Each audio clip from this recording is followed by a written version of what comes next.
Yeah, I'm Danny Philippou, and that's my clone, Michael Philippou. Hi. Why did we start with Danny? Yeah, he's preferred, you know. So how would you introduce yourselves to people that maybe are not familiar with your work just yet? We always introduce ourselves as wannabe filmmakers. Like, Okay. oh, we're wannabe filmmakers. But we Want to made be a film filmmakers on a rampage. That's our YouTube bio. All right. Yeah. But now that you've made a film, are you still want to be filmmakers? I still feel like I want to be filmmaker. I still Well, feel like I feel like we haven't achieved like that. Feels like a really like a it's a like a hard-earned title. I don't think we've achieved that just yet. But, oh, I'm a filmmaker. I don't think we're at that level.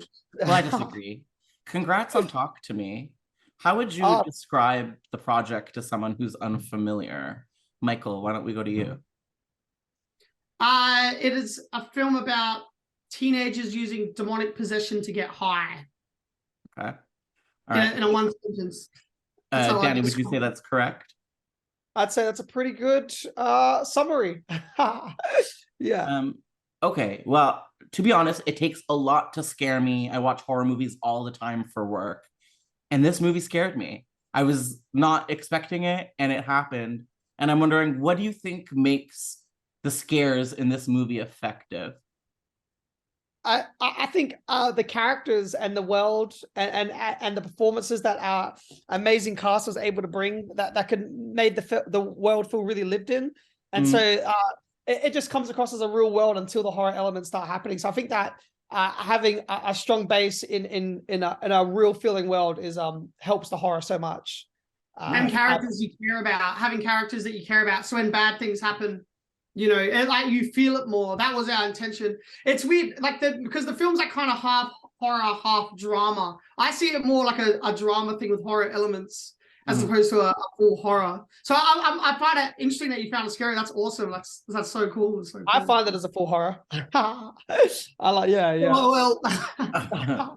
Yeah. I mean, maybe I'm biased because I'll take horror for anything, but it's simple and it's effective. And I'm curious, where did this story come from?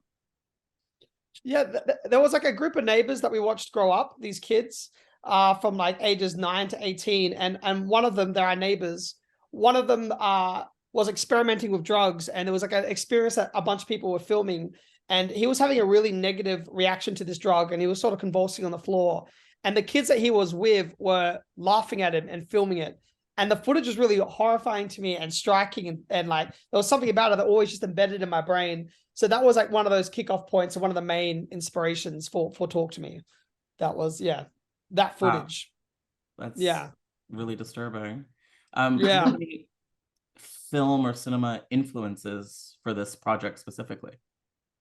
Well, Michael, you're going to talk about Bong Joon-ho because you're in love with him.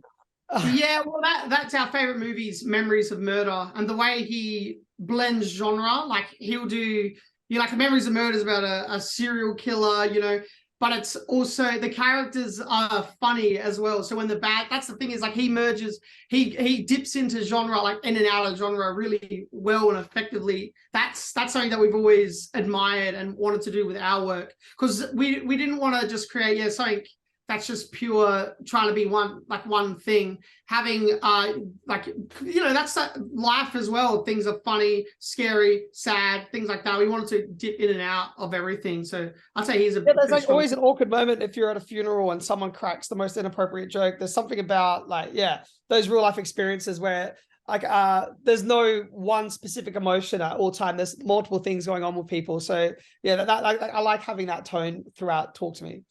Do you laugh at funerals? Yeah. Sorry? Danny laughs at all the funerals, all our four relatives. Funeral. All right, you hear me? Did you know you were always going to make a scary or serious film first? Or was that not always the plan?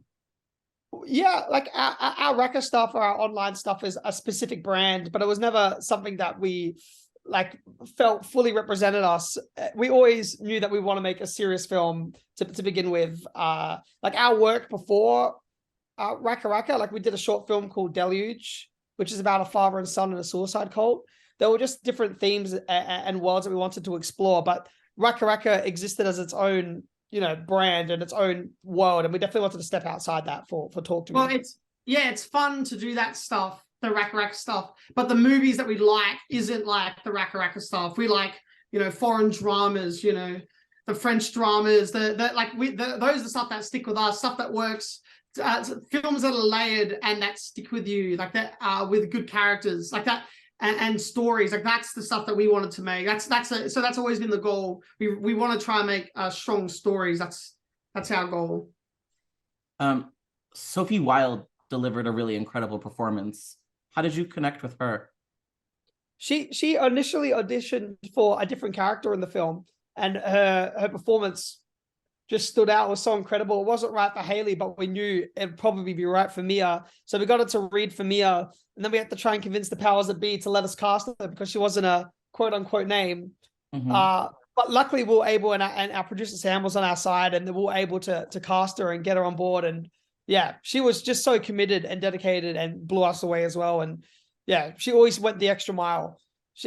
All things that we were doing to help add to the performance, she was down for, like staying up all night before a shoot, or there were just so many things that she would do that was just pushing the envelope, and she just did it and fully inhabited the character. We loved working with Sophie. And she'd take direction so well. Like she really brought so much life into the character, and even like subtle little things, like you say, change. Like she just understood the way that we were describing things, and then like she just still all that cast was great like that, like amazing to work with. It's but Sophie, like all the way through her, because she gets she goes through hell in the movie, and she just brought it every day. She bring it every day.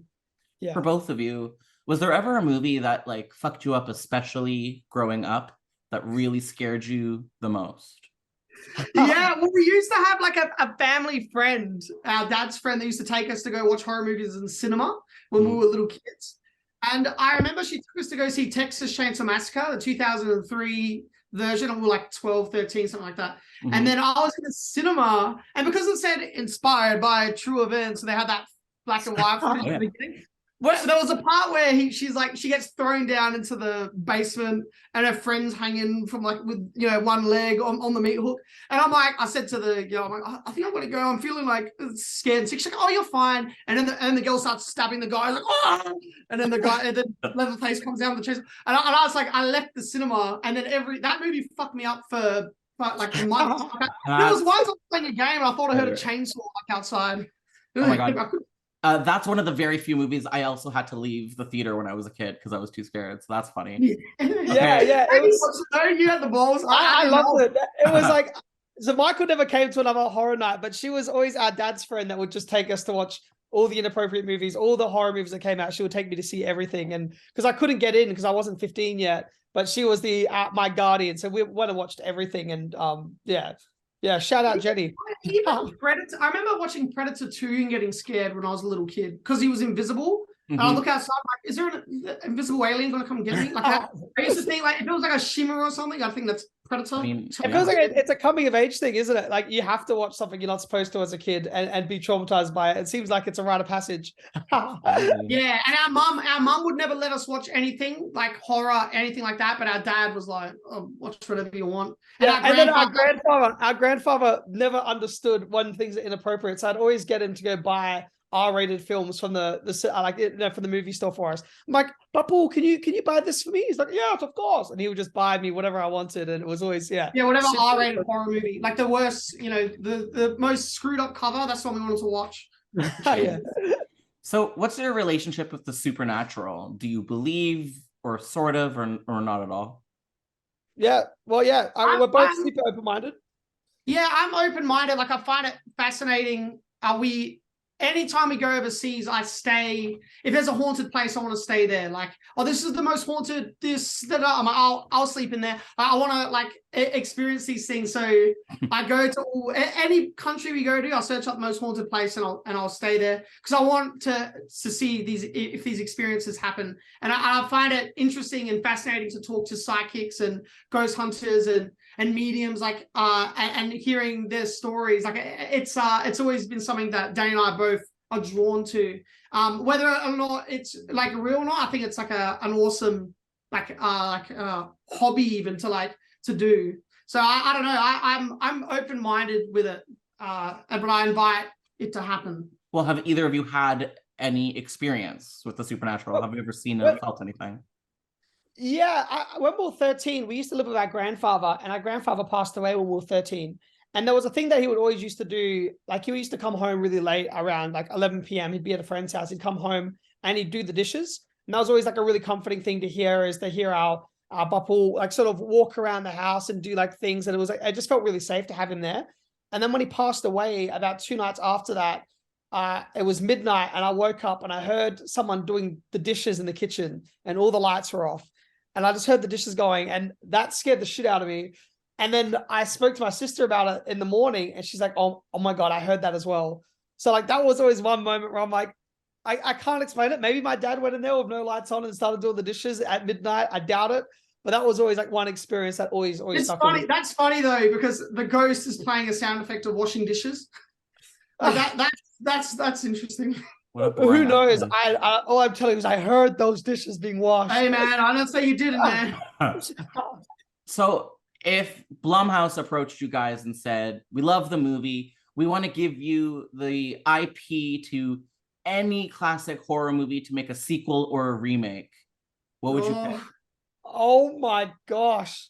That's it's a good so question. weird. Like, I feel like I'd be too intimidated to. And they're like, you have half an hour, you have to figure it out. Yeah, well, there's something about like taking on a property like that where I would just feel the immense pressure to live up to, you know, everyone's expectations and everyone's love for it. Like, yeah, I don't know how I'd go with rebooting something. I don't know if I could do it. I think I'd crumble. What would be the most exciting one to do though? Like Frankenstein. That'd be cool. Frankenstein. Yeah. There was. Oh my gosh! Yeah, I'm trying to think of like a reboot. Oh, Killer Condom Trauma. Okay. Oh, I got trauma. Trauma movies. Yeah, we used to love trauma movies as kids as well. We used to love collecting those trauma films. They were so ridiculous and over the top. Well, I bet the rights are cheap. So, and my last question for you guys today is, has there been any conversation or brainstorming at all about a sequel to Talk to Me? It was always something that lived in our head, and only recently did I sit down and start trying to write, and so I've been bouncing around ideas with my co-writer, and I think I've definitely found an in that I'm super excited about. I definitely, I would love to do a sequel to Talk to Me, 100%. Okay, well, that's the exciting thing, like putting those ideas that you're excited about for like when you're first coming up with ideas for the movie, or about this or about that. That's exciting to do. And now that we have that kind of pre-established world and the law of the hand and stuff, the possibilities are endless. For sure. I would love to see that because it's scary and I loved it. So thanks. And it was great chatting to you guys. Thank you so much, Josh. Yeah, I've always loved reading Dread Central. It's so cool. Awesome. Cool. And congrats on the movie, guys. I will talk to you later.